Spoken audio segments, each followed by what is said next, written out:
আজি অনুষ্ঠানৰ সভাত সভাপতিত্ব কৰা মোৰ শ্ৰদ্ধাৰ আৰু প্ৰাক্তন মোৰ প্ৰধান শিক্ষক মাননীয় শ্ৰীযুত জগদীশ্বৰ বৰুৱাদেৱ আৰু বিভিন্ন বিদ্যালয়ৰ পৰা অহা আমন্ত্ৰিত কৰা শিক্ষক শিক্ষয়িত্ৰীবৃন্দ আৰু বিভিন্ন গাঁৱৰ পৰা আমন্ত্ৰণ কৰি অনা সদস্যসকল আৰু মোৰ অতিকৈ মৰমৰ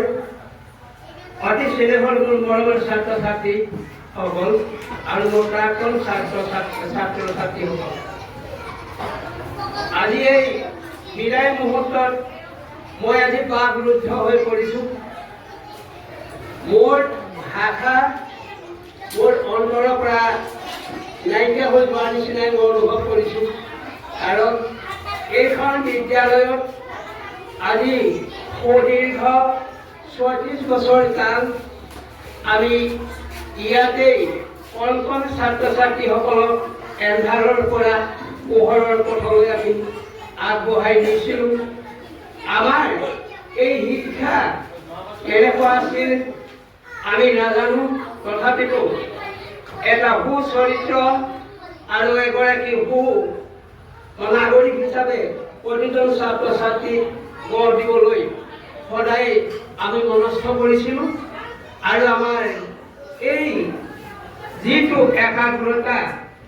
মোৰ ছাত্ৰ ছাত্ৰীৰ প্ৰতি যিটো প্ৰবল হেঁপাহ, আজি মোৰ দুখে ইমানেই সুখে খুন্দা মাৰি ধৰিছে, হয়তো মই মোৰ পিতৃ মাতৃ বিয়োগতো মই দুখ কৰা নাছিলোঁ বা মই কন্দা নাছিলোঁ। আজি বিগত যিদিনাৰ পৰা পৰীক্ষা সমাপ্তি ঘটিল, তেতিয়াৰ পৰাই মই ক্লাছলৈ আহিলেই মোৰ চকু পানী নধৰা হৈ পৰে। কাৰণ আৰু দুদিনৰ পাছত এই মোৰ মৰমৰ অতি স্নেহৰ ছাত্ৰ ছাত্ৰীসকলক মই ইয়াৰ পৰা আঁতৰি গুচি যাব লাগিব, তেওঁলোকক এৰি। কাৰণ এটা নিয়ম, চৰকাৰৰ নিয়ম, মোৰ জন্ম যেতিয়াই নহওক, ভুল হওক শুদ্ধ হওক, সুদীৰ্ঘ যেতিয়া ৬০ বছৰ পূৰ হ'ব, তেতিয়া এজন কৰ্মচাৰী চাকৰিৰ পৰা চৰকাৰে অব্যাহতি দিয়ে। বোলে মোৰো সেইদিন আহি পৰিলে। গতিকে মই অপ্ৰাণ চেষ্টা কৰি মই তেওঁলোকৰ অফুৰন্ত মৰমৰ স্নেহ মই পাহৰিব পৰা নাই। আৰু সেই হেতুকেইতো মই ১৯৮৯ চনৰ ২০ ডিচেম্বৰ দিনা এই মালবাৰী প্ৰাথমিক বিদ্যালয়ত মই যোগদান কৰিছিলোঁ। সেই সময়ৰ শ্ৰদ্ধাৰ প্ৰধান শিক্ষক প্ৰয়াত তিলৰেৰী গাঁৱৰ শ্ৰীযুত খগেন গগৈদেৱ আছিল। তেখেতৰ কাৰ্যকালতেই মই এই বিদ্যালয়ত যোগদান কৰিছিলোঁ। এতিয়া শিক্ষক আমাৰ বৰ্তমান প্ৰাক্তন প্ৰধান শিক্ষক জগদীশ্বৰ বৰুৱাদেৱ আছিল, আৰু মহেমাৰী গাঁৱৰ ফুলেশ্বৰী গগৈ, আৰু আছিল জিতেন ফুকন ছাৰ পাছত আহিছে। আমি এনেধৰণে তেখেতলোকক লগ পাইছিলোঁ আৰু বহুত আনন্দ আৰু স্ফূৰ্তিৰ মাজেৰে আমি পাঠদান কৰিছিলোঁ। তেতিয়া এই বিদ্যালয়ত কোনো বেৰৰ ব্যৱস্থা নাছিল, সম্পূৰ্ণ মুকলি আছিল। আৰু সেইধৰণে আমি ইয়াত ৰাস্তাই যোৱা গাড়ী ঘোঁৰা মানুহ চববিলাক দেখি থাকি, আৰু ছাত্ৰ ছাত্ৰীসকলৰ মনত কিছুমান বিজনেছ গাড়ী এখন গ'লে এইটো চাবই, বেৰ এখন যেতিয়া ৱাল এখন নাথাকে তেওঁলোকে তালৈ চকু যায়। কিন্তু মই কিন্তু তেওঁলোকক সতৰ্ক কৰিছিলোঁ, তোমালোকে ৰাস্তাৰ ফালে মূৰ নকৰিবা, কাৰণ তোমালোকে পঢ়িবলৈ আহিছা, শিকিবলৈ আহিছা, এইখিনিহে কৰা। গতিকে এনেধৰণে তেওঁলোকক বুজনি দিছিলোঁ। বাৰু যি কি নহওক, এই সুদীৰ্ঘ ৩৬টা বছৰ মই ইয়াত শিক্ষকতা কৰিলোঁ। মোৰ লগৰ শিক্ষক বহুতৰে অদল বদল হ'ল, ক'বালৈ তেজ পাই দিলে, কিন্তু আমাৰ ভাগ্যত সেইফেৰা ঘটি নুঠিল। ভাবিছোঁ নিশ্চয় কিবা এটা ভগৱানৰে কিবা বুলি ভাবিছোঁ। আৰু যি কি নহওক, এই সুদীৰ্ঘ ৩৬ বছৰ কালৰ ১২টা বছৰ মই বিনা বেতনেৰে এই বিদ্যালয়ত পাঠদান কৰিছিলোঁ। ১২টা বছৰ। এই 12টা বছৰ মোৰ এনেকুৱা হৈছিল, মই এই ঠাইলৈ নাহিলে মোৰ ঘৰত অকণো মন নবহে, অশান্তি লাগি থাকে। মোৰ পৰিবাৰেও কেতিয়াবা কয়, আপুনিনো সদায় কিয় যাব লাগে, দৰমহা পাতি নাই। নহয়, এটা কথা, তুমি এই মাদকতাটো তুমি নুবুজা। কাৰণ এইখিনি কণ ছাত্ৰ ছাত্ৰীৰ মাজত যেতিয়া সোমাই থকা যায়, শুদ্ধ অন্তৰে নিজৰ ল'ৰা ছোৱালী বুলি তাক মই সাৱটি ধৰি শিক্ষাদান কৰিছিলোঁ, সেই মুখাত এদিন নেদেখিলেই কিবা মনবোৰ কিবা অলপ বেয়া লাগে। তাৰপাছত 12 বছৰ অন্তত আমি চৰকাৰে আমাক দৰমহা নিদিয়ে, আমি হাইকোৰ্টৰ দ্বাৰস্থ হ'লোঁ আৰু হাইকোৰ্টলৈ সেই 12টা বছৰ এই অভাজনেই আৰু দুজনমানৰ সৈতে অহা যোৱা কৰি লাষ্ট মুহূৰ্তত কমিশনাৰে চুপাৰ নিউমাৰী পোষ্ট বুলি এটা পোষ্টত আমাক সেই পোষ্টটোত আমাক মানে এডজাষ্ট কৰিলে। এডজাষ্ট কৰাৰ পাছত 2001 চনৰ পৰা কণ্টিনিউ 7 চনলৈকে আমি দৰমহা পালোঁ। তেতিয়া স্কেলটো কম আছিলে, 400 এটকাৰে কিবা এটা আছিলে, মই পাহৰিছোঁ এতিয়া, 480 টকা আছিলে, তাত এতিয়া নিচেই কম দিছিলে। এনেধৰণে কৰি 7 বছৰ 6 চনত চৰকাৰে ডিৰেক্ট কৰি আমাক প্ৰশিক্ষণৰ কাৰণে পঠালে। আমি নৰ্মাল স্কুলত প্ৰশিক্ষণ কৰিলোঁ আৰু মোৰ অগ্ৰজ বন্ধু লোকেন্দ্ৰ গগৈ লখিমপুৰত 5 চনত কৰিলে। তাৰপাছত আমি 6 চনত আমি কৰিছোঁ। এনেধৰণে কৰি দৰমহা বেতন আমি সম্পূৰ্ণৰূপে পাই আছিলোঁ আৰু সেই মুহূৰ্ততে আমাৰ সকলোবিলাক কামেই অফিচিয়েলি হৈছিলে। কেতিয়াবা ভাবিলে বহুত আচৰিত খাই যাওঁ, এইখন কেনেকুৱা চৰকাৰ।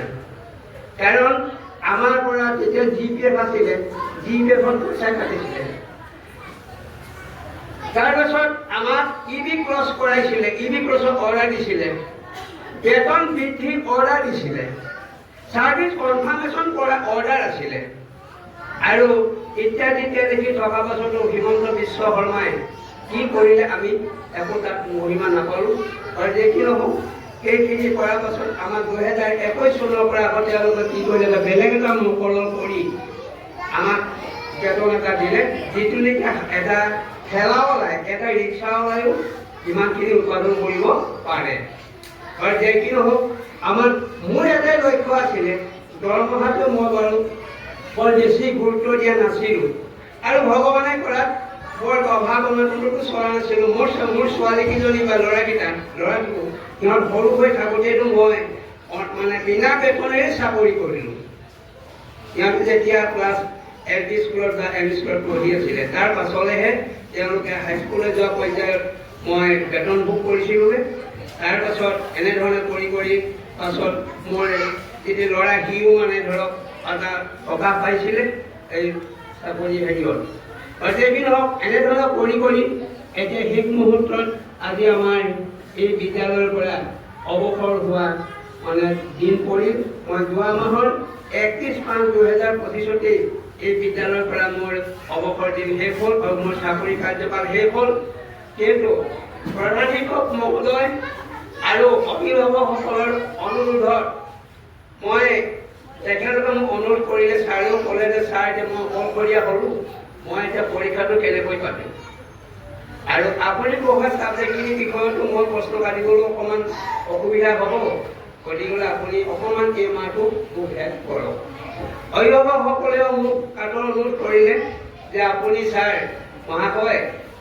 আগতে ছাৰ নাছিলে মহাশয় আছিলে, এতিয়া প্ৰায়খিনি ল'ৰা মোক মহাশয় বুলি মাতে, কিন্তু ছাৰক ছাৰ বুলি মাতে। আৰু পাছৰ এটা শব্দ আৰু মেম এইটো আছিলে পাছৰ শব্দ। তাৰ আগৰ হ'ল মহাশয় আৰু বাইদেউ আছিলে। যিসকল শিক্ষয়িত্ৰী আছিলে তেখেতলোকক বাইদেউ কৈছিলে আৰু আমাৰ পুৰুষক মহাশয় বুলিয়ে কৈছিলে। কিন্তু এটা চনৰ পৰা এই পৰিৱৰ্তনটো গুচি গ'ল, ছাৰ আৰু মেডাম। বাৰু যে কি নহওক এইধৰণে কৰিলত মই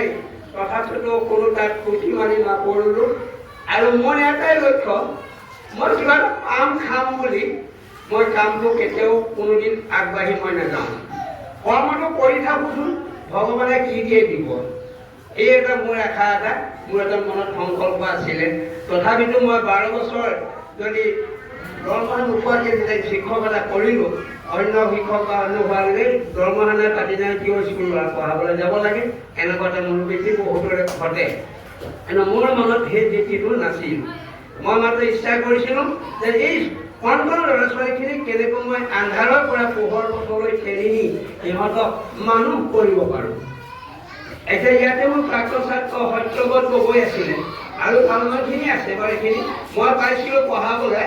ইয়াৰ নিযুক্তি হৈ এই জামুৰীয়া হাইস্কুলৰ প্ৰধান শিক্ষক দেৱেন গগৈ ডাঙৰজন ল'ৰা এতিয়া সেই বছৰ সি ক'ত আছিলে তেতিয়াই মই তেওঁলোকক পঢ়াবলৈ পাইছিলোঁ আৰু লাষ্ট বছৰেকীয়া পৰীক্ষাটো ল'বলৈ পাইছিলোঁ তাৰ পাছৰ পৰা যিমানখিনি ইয়াৰ মালবাৰী হওক মহিমাৰী হওক বহুখিনি ছাত্ৰ ছাত্ৰী এতিয়াও তেওঁলোকৰ ল'ৰা ছোৱালী আকৌ মই পঢ়াবলৈ পালোঁ ঠিক তেনেধৰণেই মানে কাৰ্যবিলাক পাৰ হৈ গ'ল এতিয়া এই বিদায় মুহূৰ্তত বিদায় বোলা শব্দটো বৰ কৰুণ আৰু বেদনাদায়ক কিন্তু এইটো তথাপিতো মই যিমানখিনি আজি অধৈৰ্য হ'লোঁ আজি 4-5 দিনৰ পৰা আজি অকণমান প্ৰথমতে অলপ বহুত বুকে খুন্দা মাৰি ধৰিছিল এতিয়া কিন্তু অকণমান মই নিজকে সান্তনা দিছোঁ যে এইটো এটা কোনো ডাঙৰ কথা নহয় ইয়াত দুখ কৰিলোঁ আৰু গতিকে এতিয়া মই ভাবোঁ আৰু এই ৰান্ধনি আমাৰ যিসকল ছাত্ৰ ছাত্ৰীসকলৰ ৰান্ধি খোৱা ৰান্ধনি বাইদেউত আছে আৰু অংগনবাড়ীৰ যিসকল বাইদেউসকল আছে তেখেতলোক এতিয়া চাগে উপস্থিত নাই কিন্তু অজানিতে যদি মই কেতিয়াবা তেখেতলোকৰ ওচৰত কিবা ভুলো কৰিছিলোঁ কেতিয়াবা ধেমালিও হ'ব পৰা হয় কিন্তু যিগৰাকী ডাঙৰ ৰান্ধনি তেওঁ মোৰ শাহুৱাই হয় কিন্তু কেতিয়াবা ক্লাছ স্কুলত সেইটো নাথাকে তাৰমানে এটা সমপৰ্যায়ৰ এটা লগৰ নিচিনা শব্দবিলাক কথাবিলাক গুচি যায় তাৰপাছত যদি কিবা অপৰাধ হৈছে এইখিনি তেখেতেও মোক ক্ষমা কৰিব আৰু অংগনবাড়ী বাইদেউৰ লগতো বহুতখিনি আলোচনা এগৰাকী ইয়াৰ পৰা ৰিটায়াৰ হৈ গ'ল যিগৰাকী প্ৰথম অংগনবাড়ী আছিলে এতিয়া নেক্সটত মহামাৰী গাঁৱত তেখেত আছে ইয়াত যদি আমি কিবা ত্ৰুটি কৰিছিলোঁ কিবা ভুল কৰিছিলোঁ কিবা বেয়া বাক্য কৰিছিলোঁ তেতিয়াহ'লে সেইখিনি আজি এই বিদায় মুহূৰ্তত লগৰ এজন বুলি ভাবি পাহৰি মোক ক্ষমা কৰিব বুলি আশা ৰাখিছোঁ আৰু এই কাৰ্যকৰী কমিটিৰ যিমানকেইটা সভাপতি মই পালোঁ আমাৰ এজন লক্ষী গগৈ তেখেত আছে তাৰ আগতেও কেইবাজনো গণেশ্বৰ গগৈ আছিলে তাৰপাছতে আৰু এজন আছিলে মালবাৰী তেওঁ ধনবৰ বৰুৱা ইত্যাদিকে প্ৰমুখ্যে প্ৰায় 5-6জনমান তাৰমানে কাৰ্যকৰী কমিটিৰ সভাপতিকো মই অতিক্ৰম কৰিলোঁ আৰু কাৰণ কাৰ্যকৰী কমিটিবিলাক 2 বছৰ এতিয়ালৈ 3 বছৰ কৰিলে আগতে 2 বছৰীয়া আছিলে গতিকে এনেধৰণে তেখেতলোক যায় যদিও তেখেতলোকৰ ওচৰত যদি মই কিবা জ্ঞাতে অজ্ঞাতে কিবা ভুল কৰিছিলোঁ সেইখিনি যাতে আজি বিদায় মুহূৰ্তত মোক ক্ষমা কৰিব বুলি আশা ৰাখি তেখেতলোকৰ শ্ৰীচৰণত মই প্ৰণাম জনাইছোঁ আৰু অভিভাৱকসকলো এই বিদ্যালয়ত প্ৰায় উপস্থিত হয়হি ছাত্ৰ ছাত্ৰীক থ'বলৈ আহে আৰু থ'বলৈ আহোঁতেই মই তেখেতলোকক কিন্তু মোৰ এটা বৰ বেয়া দুখ আছিলে বেয়া দুখটো হ'ল কি আপোনাৰ ল'ৰাটোৱে নেওতাখন মুখস্থ কৰিব পৰা নাই আজি তাক এমাহ সময় দিলোঁ আজিলৈকে সেই নেওতাখন মুখস্থ কৰিব পৰা নাই কিন্তু সেইগৰাকী অভিভাৱিকা বা অভিভাৱকক মই কৈছিলোঁ যে আপুনি ল'ৰাটো নাচায় নেকি ল'ৰাটো অন্ততঃ চাব লাগে ই আজি এমাহ হ'ল ই নেওতাখন মুখস্থ দিব পৰা নাই ই যদি নেওতাখন নাজানে ই অংক কেনেকৈ কৰিব ইত্যাদি যি কথা তেখেতলোকৰ প্ৰতিগৰাকী যিগৰাকী ল'ৰাই অকণমান কোনোবা এটা বিষয়ত দুৰ্বল হয় তাতে মই তেখেতলোকক সকীয়াই দিছিলোঁ আৰু মই এটা নেচাৰ আছিলে নেচাৰটো হ'ল কি মোৰ পৰিবাৰেও নাজানে মোৰ ল'ৰাইও নাজানে কোনো নাজানে পৰীক্ষা যেতিয়া হয় 10 এমাহৰ আগতে বা 15-20 দিনৰ আগত মই দোকানলৈ অহা চলেৰে প্ৰতিটো যিটো ল'ৰাই অকণমান পঢ়াত মানে বেয়া তাৰ ঘৰত মই গধূলি হ'লেও টাচ কৰোঁ ঘণ্টাই সময় পঢ়িছনে কি কৰিছ এনেধৰণে মোৰ শিক্ষকতা মই আন এটা প্ৰধান শিক্ষকো নাজানে আৰু এই গাইডলৈ দিলেও তেখেতলোকেও নাজানে আৰু মোৰ এটা উদ্দেশ্য আছিলে ল'ৰাটো ভাল হ'ব লাগে সি ভাল মানে পঢ়া শুনা কৰিব লাগে এতিয়াও অভিভাৱকসকলে ক'ব মই তেখেতলোকৰ যি মানে মই এই অনুসন্ধানটো কৰোঁ নে নকৰোঁ কিন্তু ঘণ্টা সময় জানা মই দোকানলৈ বুলিহে ওলাই আহোঁ আহি চাইকেলখনলৈ ফটককৈ আপোনালোকে কি কৰিছে চাই লওঁ ইত্যাদি ধৰণে মই প্ৰতিটো ল'ৰাকে প্ৰায় মানে পৰীক্ষা আগমুহূৰ্তত কিবা এটা সময়ত মই ক্লাছ কৰি যাওঁ কাৰণ মই চাওঁ সিহঁতে মই যিটো কাইলৈ ধৰিব পাৰিম মই যিটো হোমৱৰ্ক দিওঁ হোমৱৰ্কখিনি কৰিলে নাই যিকেইটা ল'ৰাই আমাক ফাঁকি টাচ কৰে নিৰ্দেশন নকৰে হোমৱৰ্ক তাৰপৰা সেইদিনাখনে তেওঁলোকৰ কাৰণে মই এবাৰ ক'লোঁ ক্লাছ কৰি যাওঁ আৰু অভিভাৱক কৰি যাওঁ এইখিনি হোমৱৰ্ক দিয়া আছে এইখিনি কৰা কথা ইত্যাদি ধৰণে মই অপ্ৰাণ চেষ্টা কৰিছিলোঁ মোৰ এই কণ অতি মৰমৰ ছাত্ৰ ছাত্ৰীসকলক যাতে মই পঢ়াই শুনাই ডাঙৰ মানুহ কৰিব পাৰোঁ আৰু এই বিদ্যালয়ৰ পৰা প্ৰায়খিনি ছাত্ৰ ছাত্ৰীয়ে মেট্ৰিক পাছ কৰোঁতে বা হায়াৰ ছেকেণ্ডেৰী পাছ কৰোঁতে ভাল ভাল পৰিচয় ৰাখিয়ে পাছ কৰি গৈছে আৰু দেৱেন গগৈ ছাৰৰ ল'ৰা ডাঙৰটো বাবুল নেকি তেওঁ মানে মই কোৱা তেতিয়াৰ পৰা পাছৰ যিখিনি আছে গোটেইখিনি প্ৰায় মই পঢ়োৱা বুলি ক'ব পাৰিম আৰু যি নহওক এতিয়া সদৰ শেষত মই বেছি বহলাই নকওঁ মোৰ জীৱনৰ চাকৰি জীৱনৰ থুলমূলকৈ আভাসটো আপোনালোকক জানিবলৈ দিলোঁ মোৰনো কিয় এইটো হ'ল আৰু চাকৰি দিছিল পাইছিলোঁ এই 82 চনৰ আন্দোলনত মই জেল খাইছিলোঁ 1.5 মাহ দিন সেই নিৰ্যাতিত গণপৰিষদ চৰকাৰ আছিলে নিৰ্যাতিত পৰিয়ালক এটা সুবিধা দিছিলে জেল পোৱা বা কিবা হেৰিত সোমোৱা তেওঁলোকক প্ৰথম স্থান দিছিলে আৰু সেই মৰ্মেই মই মানে ইণ্টাৰভিউ দিছিলোঁ দুটা তাৰপিছতে মই ভাবিছিলোঁ চাকৰি ভাল হ'লে এপইণ্টমেণ্টখন আহিব কিন্তু শেষত দেখিলোঁ মোৰ ভাগত অভাৰ এপইণ্টমেণ্ট হোৱা এপইণ্টমেণ্ট এখনহে মোৰ নামলৈ কৰিলে গতিকে আজি আমি এই যন্ত্ৰণা খালোঁ আৰু যে কি নহওক সেইখিনি যোৱা কথা গ'ল অতীতৰ কথা তাক মৰি এতিয়াও লাভ নাই এতিয়া সদ্যহতে মই ভাবোঁ আমাৰ ডাঙৰ প্ৰধান শিক্ষক মহোদয় এতিয়া বৰ অকলশৰীয়া হ'ল এই অকলশৰীয়া অৱস্থাত আৰু এটা বা দুটা দিনত গৰম বন্ধ হ'ব গৰম বন্ধ 30 তাৰিখে এই যিগৰাকী জুনু বড়ো গহপুৰৰ মাষ্টৰ ছোৱালী তেওঁ মেটাৰ্নিটি লিভত ছুটী লৈ আছিল 30 তাৰিখে তেওঁ ইয়াত জইন কৰিবলৈ আহিব আৰু 30 তাৰিখে জইন কৰি তেওঁ গৰম বন্ধ মাহটো বন্ধ পালে আৰু তেওঁ নাহে